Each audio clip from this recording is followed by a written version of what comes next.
Hello students, आज हम पढ़ेंगे विभिन्न समाज के त्योहारों की सीरीज को हम आगे बढ़ाते हुए जैन, सिंधी और सिख समाज के त्योहारों के बारे में पढ़ेंगे। जैसे कि मैंने पिछले लेक्चरों में आपको मुस्लिम समाज के और कुछ उर्स के बारे में पढ़ाया था। अगर आपने वो वीडियो नहीं देखी तो अभी भी प्लेलिस्ट में जाकर उस वीडियो को देखें और आप मेरी वीडियो को लाइक, शेयर और सब्सक्राइब करें। अगर आप ज़्यादा से ज़्यादा इसको शेयर करोगे तो ये ज़्यादा तक लोगों के पास ये कंटेंट पहुंचेगा, जिससे सभी लोगों को इसका लाभ मिल पाएगा। और पूरी वीडियो को स्टार्टिंग से लेकर लास्ट तक देखें और ये आपके लिए बहुत ही बेनिफिशियल है।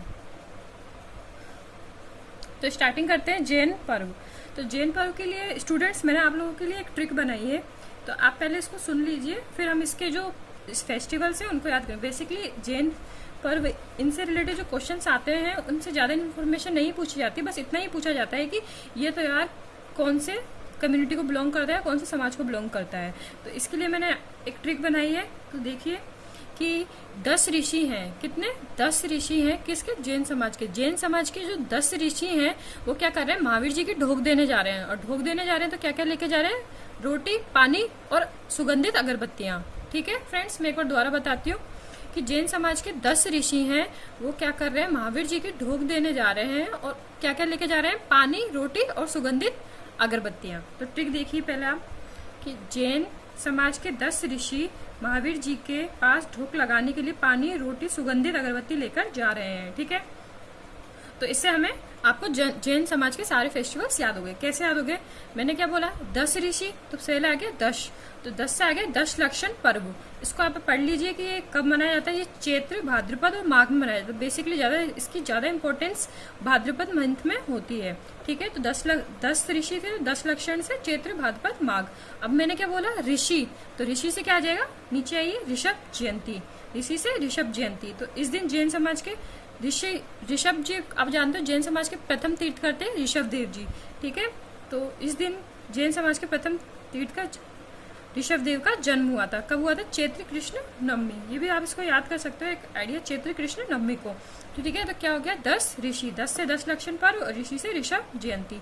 फिर क्या क्या लेके कहाँ गए थे? महावीर जी के पास ढोक देने गए थे। तो महावीर जी के पास गए तो महावीर जयंती।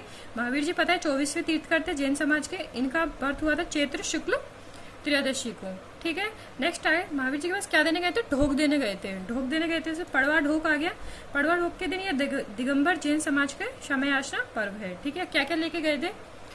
रोटी, पानी और सुगंधित अगरबत्तियां। तो रोटी से रोट तीज, सुगंधित अगरबत्तियों से सुगंध दशमी और पानी से पर्यूषण पर्व। पर्यूषण पर्व होता है ये, इसको जैन समाज का महापर्व बोलते हैं। इस पर्व का नाम 10 लक्षण के साथ ही जुड़ा हुआ है। और पर्यूषण पर्व के जो अंतिम दिन होता है उसको संवत्सरी पर्व मनाया जाता है। तो ठीक है, तो एक बार ट्रिक द्वारा रिवाइज कर देती हूँ मैं आपकी कि 10 ऋषि महावीर जी के पास ढोक देने जा रहे हैं। क्या? रोटी, पानी और सुगंधित अगरबत्ती लेकर। रोटी से रोट तीज, पानी से पर्यूषण पर्व, सुगंधि से सुगंध दशमी और 10 ऋषि, 10 से 10 लक्षण, ऋषि से ऋषभ जयंती। आई होप आप लोगों को ये याद हो गया होगा। नेक्स्ट पढ़ते हैं हम सिंधी समाज के फेस्टिवल के बारे में। सिंधी समाज के पर्व। सिंधी समाज के पर्व के लिए भी मैंने एक ट्रिक बनाई है, इसको आप ध्यान से सुनिए पहले कि सिंधी समाज की एक लेडीज है जिसका नाम सूची है। क्या है? सूची। सिंधी समाज की एक लेडीज है सूची। उसने क्या किया? उसके पास बासा दही पड़ा हुआ था। उसने वो बासा दही अपने घर में स्थित, उसके घर में एक झूला था, उस झूले के आसपास बहुत सारी चींटियां थी। तो उसने सोचा कि इस बासे दही को मैं उन चींटियों को खिला देती हूँ। अब खिलाने जाएगी तो वो चलकर ही जाएगी, तो चलकर जाकर वहां तक उन चींटियों को खिला देते। तो ट्रिक क्या है कि सिंधी समाज की एक महिला है जिसका नाम सूची है, वो अपने झूले के पास स्थित जो चींटियां हैं उनको बासा दही खिला रही है। अब खिलाने के लिए कैसे जाएगी? चल कर जाएगी। तो ठीक है, तो नेक्स्ट ये देखिए ट्रिक आप। सिंधी समाज की सूची नाम की महिला बासा हुआ दही बड़ी मात्रा में झूले का पास स्थित चींटियों को खिलाने के लिए जा रही थी, या चल रही थी, जा रही थी। ठीक है, जाएगी तो मतलब चल के ही जाएगी। ठीक है, तो इससे त्योहार याद कर लेते हैं हम अपने। तो मैंने क्या बोला? दही, बासा हुआ दही। तो दही और तो इसमें फेस्टिवल का नाम है थदड़ी।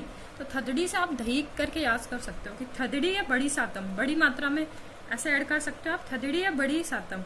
मैंने क्या बोला? बासा दी। तो ये माना जाता है कि सिंधी समाज के लोग दिन बासोड़ा मनाते हैं। तो ऐसे क्वेश्चन पूछ लिया जाता है कि सिंधी समाज के लोग कब बासोड़ा मनाते हैं। जैसे अपने बासोड़ा जो मनाते हैं वो चैत्र, किसको मनाते हैं? जो शीतलाष्टमी होती है उसी को मनाते हैं। तो चैत्र कृष्ण अष्टमी को मनाते हैं। ठीक है, तो सिंधी समाज के लोग क्या मनाते हैं, थदड़ी या बड़ी सातम में बासोड़ा मनाते हैं। इनका भाद्रपद कृष्ण सेवन, ये इतना इंपॉर्टेंट है पर आपको इतना याद करना है कि बासोड़ा मनाते हैं किस दिन, थदड़ी या बड़ी सातम। तो मैंने बोला दही लेके जा रही है, ठीक है, और चलकर जा रही थी चिट्टू के पास, तो चलकर चालिया महोत्सव। इस दिन क्या हुआ था, इसकी इन्फॉर्मेशन दे देती हूँ। इस दिन क्या हुआ था कि सिंधी समाज में एक बादशाह था जिसका नाम था मृक्षा। तो उसके जुल्मों से परेशान होकर जो सिंधी समाज के लोग थे उन्होंने 40 दिन तक व्रत किया था, और 40वें दिन माना गया था कि झूलेलाल जी का अवतार हुआ था। ठीक है, चालिया महोत्सव झूलेलाल के अवतार के रूप में मनाया जाता है। ये 16 जुलाई से 24 अगस्त के बीच में चलता है। तो दही और चलने से चालिया महोत्सव। ठीक है, द नेक्स्ट इज चेटीचंड या झूलेलाल जयंती। तो झूले के पास क्या थी, चेटियां थी, तो चेटीचंड या झूलेलाल जयंती। और उस महिला का नाम क्या था, सूची। तो सूची में असुचंड पर्व में आप सूच से सूची कर सकते हैं। तो एक बार ट्रिक देख लीजिए कि सिंधी समाज की एक महिला है जिसका नाम है सूची। सूची नाम की एक महिला है जिसके पास बहुत सारा क्या था, बासा हुआ दही था। तो वो उसको लेकर अपने झूले के पास स्थित चिट्टू के पास चलकर उनको खिलाने के लिए जा रही थी। तो चलकर जा रही थी चालिया महोत्सव। चेटियों के पास झूलों के पास चेटियां थी, तो चेटीचंड या झूलेलाल जयंती। और महिला का नाम था सूची, तो उससे अशुचंड पर्व हो गया। और दही था तो उसका बड़ी सातम या फिर थदड़ी बोलते हैं। जिस दिन बासा हुआ था तो बासोड़ा मनाते हैं। ठीक है, नेक्स्ट है सिख समाज के पर्व। सिख समाज के पर्व बेसिकली आपको नाम से याद होंगे ही, जैसे लोहड़ी। ये आपको पता है कि मकर संक्रांति के एक दिन पूर्व मनाया जाता है, 13 जनवरी को मनाई जाती है। और इसी के नीचे आप लोहड़ी और बैसाख। तो बैसाखी बेसिकली क्या होता है, जो गुरु गोविंद सिंह थे सिखों के 10वें गुरु थे। तो जो सिखों के जो 10वें गुरु थे गुरु गोविंद सिंह, उन्होंने खालसा पंथ की स्थापना करी। तो खालसा पंथ की स्थापना उन्होंने कब करी थी कि 13 अप्रैल 1699 के 13 अप्रैल 1699 को उन्होंने खालसा पंथ की स्थापना करी थी। ठीक है, तो आप इसको ऐसे याद कर सकते हो कि लोहड़ी और बैसाखी। तो लोहड़ी में भी 13 आता है, बैसाखी में भी 13 आता है। तो लोहड़ी में 13 जनवरी आ गया और बैसाखी में 13 अप्रैल 1699। तो 1699 आप इसको याद करिए कि लास्ट में 2 डिजिट सेम है। तो इसी तरीके से एक और डिजिट सेम आएगी 1666 66। तो इस दिन क्या हुआ था, गुरु गोविंद सिंह का जन्म हुआ था। वो हम आगे पढ़ेंगे। देखिए कि लोहड़ी 13 जनवरी को मनाई जाती है, बैसाखी 13 अप्रैल 1699 को खालसा पंथ की स्थापना की थी गुरु गोविंद सिंह। वो कौन थे, 10वें गुरु थे सिखों के। ठीक है, नेक्स्ट है गुरु नानक जयंती। गुरु नानक जी क्या थे, सिख धर्म के प्रवर्तक के रूप में माने जाते हैं। और इनका बर्थ इंपॉर्टेंट है कार्तिक पूर्णिमा। पूछ सकते हैं कि सिख समाज के ऐसे कौन है जिनकी कार्तिक पूर्णिमा के दिन जिनकी जयंती मनाई जाती है। तो दैट इज गुरु नानक जयंती। ठीक है, तो नेक्स्ट है गुरु गोविंद सिंह जयंती, जिनके बारे में मैंने बताया था। गुरु गोविंद सिंह ने खालसा पंथ की स्थापना कब करी थी, 1699, जिसमें लास्ट के 2 डिजिट सेम आ रहे थे। इसी प्रकार से इनका बर्थ भी लास्ट के 2 डिजिट सेम है, तो 1666। तो 1666 को पटना में हुआ था इनका जन्म, और इनकी मृत्यु 42 वर्ष की आयु में 1708 में हो गई थी। ठीक है, और इन्होंने क्या किया था कि जो गुरु परंपरा होती है उसको समाप्त करके गुरु ग्रंथ साहिब को गुरु घोषित कर दिया था। तो देखिए, गुरु गोविंद सिंह जयंती 10वें अंतिम गुरु थे, गुरु परंपरा समाप्त कर गुरु ग्रंथ साहिब को गुरु घोषित किया। और इनका जन्म पोष शुक्ल 7 जन्म पटना में 1666 में हुआ, मृत्यु 42 वर्ष की आयु 1708। तो आप 1666 में जन्म हुआ और 1699 में उन्होंने खालसा पंथ की स्थापना कर दी। तो कभी ऐसे कंफ्यूज हो जाओ तो इससे आपको ऐसे याद हो सकता है कि ऐसे याद कर सकते हो कि जैसे कि जन्म तो पहले ही होगा ना किसी का, तो 1666 66 पहले आ रहा है तो 99 बाद है, तो उन्होंने खालसा पंथ की स्थापना 99 में कर दी। दोनों की डेट सेम हो। मृत्यु इनकी 1708 को हुई थी 42 वर्ष की आयु में। एक इंपॉर्टेंट पॉइंट है कि अमृतसर का क्वेश्चन पूछ लिया जाता है कि अमृतसर का जो सरोवर था वो किसने बनाया। तो अमृतसर सिखों के जो चौथे गुरु थे रामदास जी, उनके द्वारा खुदवाया गया एक सरोवर था जिसमें अमृतसर में स्वर्ण मंदिर बनाया गया था। अब इसी के स्वर्ण मंदिर जो सरोवर खुदवाया था उसके आसपास क्या किया था, एक शहर बसाया गया जिसका नाम अमृतसर था। तो सिखों के कौन से गुरु थे, चौथे गुरु से कौन थे, रामदास जी। ठीक है, नेक्स्ट आ जाते हैं ईसाई समाज के त्योहार। ईसाई समाज के त्योहार में जैसे फर्स्ट है क्रिसमस। क्रिसमस आप सबको पता है 25 दिसंबर 25 दिसंबर को मनाया जाता है। क्यों मनाया जाता है, क्योंकि इस दिन ईशा मसीह जी का जन्म हुआ था। ठीक है, नववर्ष भी पता है इंग्लिश कैलेंडर से 1 जनवरी को होता है। ठीक है, ईस्टर इस दिन माना जाता है कि जो ईशा मसीह जी थे वो पुनर्जीवित हुए थे। ठीक है, इसको आप याद कर सकते हो, ईस्टर ईशा मसीह जी पुनर्जीवित हुए थे। ठीक है, गुड फ्राइडे। ठीक है, आप इसको ऐसे याद कर सकते हो, ईस्टर है ना, तो ईस्ट में क्या होता है, ईस्ट क्या बोलते हैं हिंदी में, अपन पूरब बोलते हैं, जिससे क्या होता है सनराइज होता है, सन उगता है ईस्ट में, तो पूरब में सन उगता है। तो इस तरह से ईसा मसीह जी भी उगे थे, आई थिंक जैसे कि पुनर्जीवित हुए थे। ठीक है, तो ईस्टर से आप ईस्ट से सन उगता है तो पुनर्जीवित हुए थे, ये कर सकते हो। ठीक है, गुड फ्राइडे। गुड फ्राइडे क्या करते हैं कि ईस्टर का जो रविवार आता है उसके जो पहले वाला जो फ्राइडे पड़ता है उस दिन हम गुड फ्राइडे मनाते हैं। और इस दिन क्या हुआ था, ईसा मसीह जी को सूली पर चढ़ाया गया था।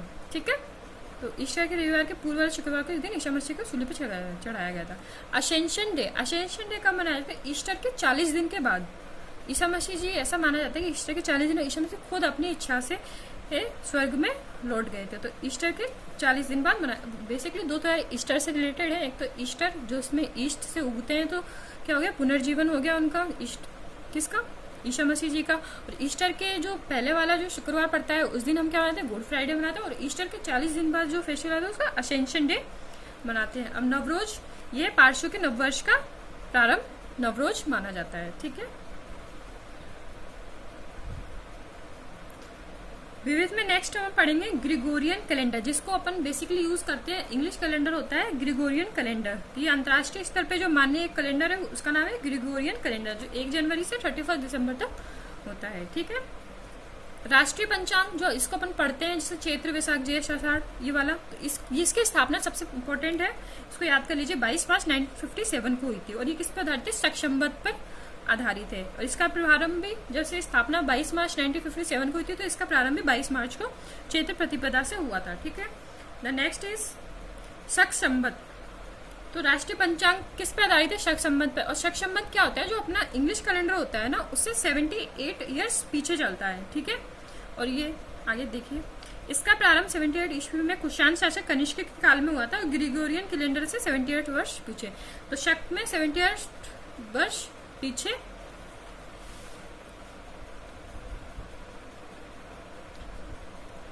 The next is Vikram Samvat. Vikram Samvat में क्या हो जाता है, 57, विक्रम संवत में 57 वर्ष क्या होता है, आगे चलता है, किससे, ग्रिगोरियन कैलेंडर से। आप इसको ऐसे याद कर सकते हैं। अब मैंने बताया ना कि राष्ट्रीय पंचांग की स्थापना हुई थी 22 मार्च 1957 को, तो उसका सन था 57।